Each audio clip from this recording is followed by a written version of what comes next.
আজকালের দিনে পুরান গাড়ি জমা দিয়ে নতুন গাড়ি আনানো যায়, সেম সিস্টেম এই দোকানটার মধ্যে আনা হয়েছে কাপড়ের দোকান।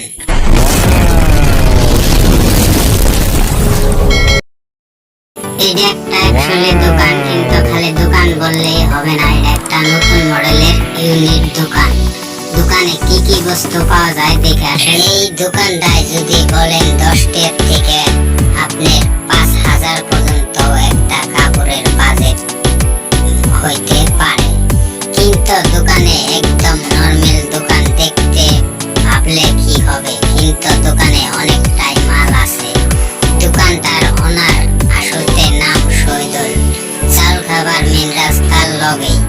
আমি কোনো ধরনের দোকানের উপলক্ষে ভিডিও বানাই নাই, তাই যদি দেখছেন আপনারা ধৈর্য সহকারে ভিডিওটা ভালো ফুল ভিডিওটা দেখে যাবেন বলে